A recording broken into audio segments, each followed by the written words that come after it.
الأخوة قادة القوات المسلحة والأمن، الأخوة المشايخ والشخصيات الاجتماعية، الأخوة قادة السلطة المحلية، الأخوة قادة منظمات المجتمع المدني، الأخوة قادة الأحزاب المشاركة في المؤتمر، الأخوة والأخوات الشباب والشابات، يا أبناء شعبنا اليمني العظيم، السلام عليكم ورحمة الله وبركاته.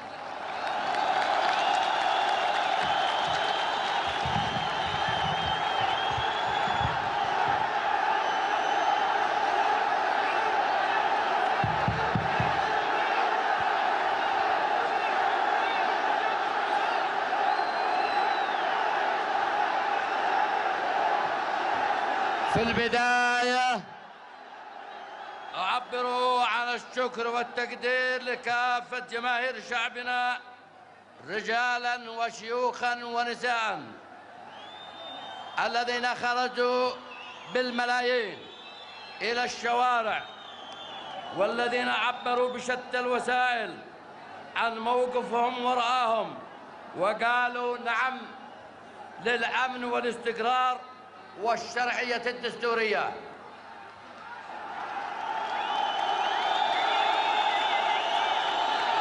هي تلك الملايين الذي خرجت في عام 2006 وقالوا نعم للشرعية الدستورية ومنحونا ثقة الجماهير.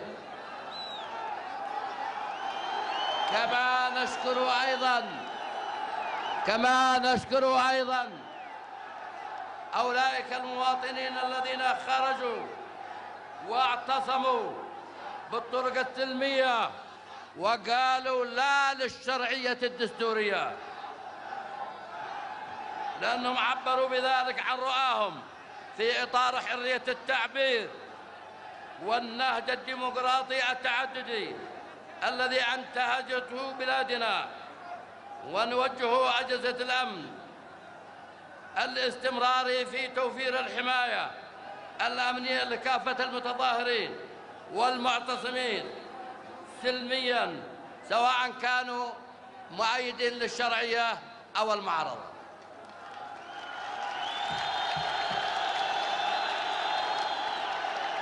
الإخوة والأخوات يا جماهير شعبنا اليمني العظيم، يسعدني أن أرحب بكم بمناسبة انعقاد المؤتمر الوطني العام الذي يضم كل الفعاليات السياسية والاجتماعية والثقافية والشبابية للوقوف أمام التطورات الجارية في الوطن العربي والوطن اليمني على وجه الخصوص. فهناك عاصفة تستهدف الوطن العربي وبشكل عام ومنها بلادنا.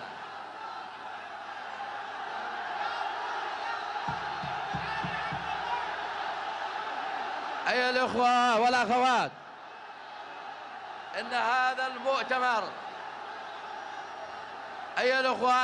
المؤتمر ينعقد في ظروف حرجة وتحديات كبيرة يمر بها الوطن، ولقد استمعنا إلى التقرير المقدم من قبل المستشار السياسي الدكتور عبد الكريم الإرياني، والذي أوضح فيه المبادرات التي تقدمنا بها من أجل الحوار والخروج من الاحتقان السياسي،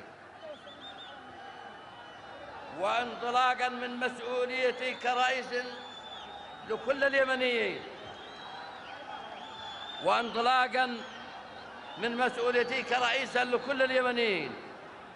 فقد بذلنا وما زلنا كل الجهود من أجل الانتقال السلمي للسلطة بما يحافظ على الوطن وأمنه ويصون مكتسباته، في إطار حرصنا المستمر على تجنيب وطننا الفتنة ومن أجل المصلحة الوطنية العليا نتقدم اليوم بهذه المبادرة الجديدة التي تستوعب كافة التطورات التي يشهدها الوطن.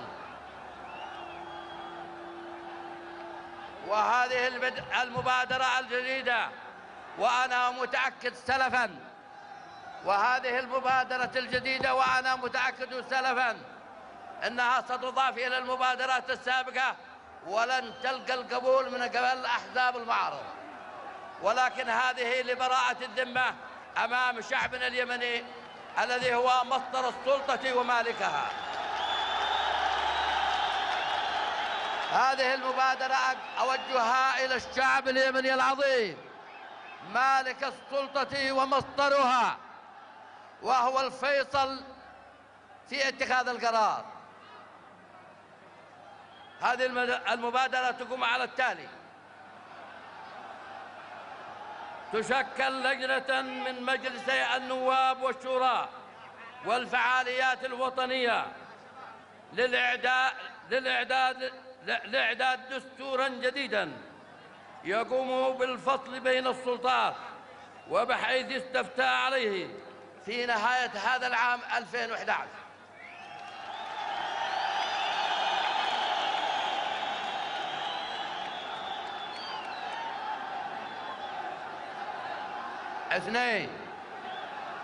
اثنين تنتج الانتقال إلى النظام البرلماني، وبحيث تنتقل كافة الصلاحيات التنفيذية إلى الحكومة المنتخبة برلمانياً في نهاية عام 2011 بداية 2012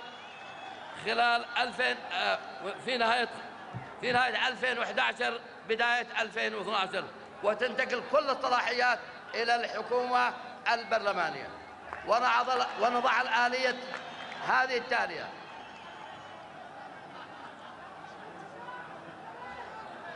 تطوير نظام الحكم المحلي واسع كامل الصلاحيات على أساس اللامركزية مالية وإدارية.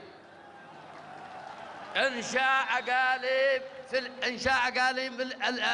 الأقاليم اليمنية على ضوء المعايير الجغرافية والاقتصادية، وتشكل حكومة وفاق وطني تقوم بإعداد قانون جديد للانتخابات بما في ذلك القائمة النسبية.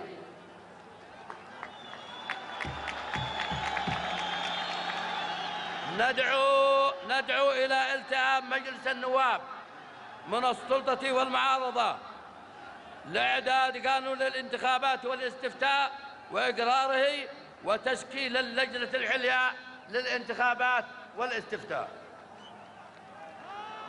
لقد وجهنا الحكومة الاهتمام بمطالب الشباب المعتصمون في كل من باب جامعة صنعاء ومحطة صافر في تعز، وكذلك في عدن وفي أي محافظات أخرى، لأنهم شباب المستقبل وأمل هذه الأمة، وستعمل الحكومة على تلبية كل طلباتهم دون الاعتصامات والاحتجاج والفوضى.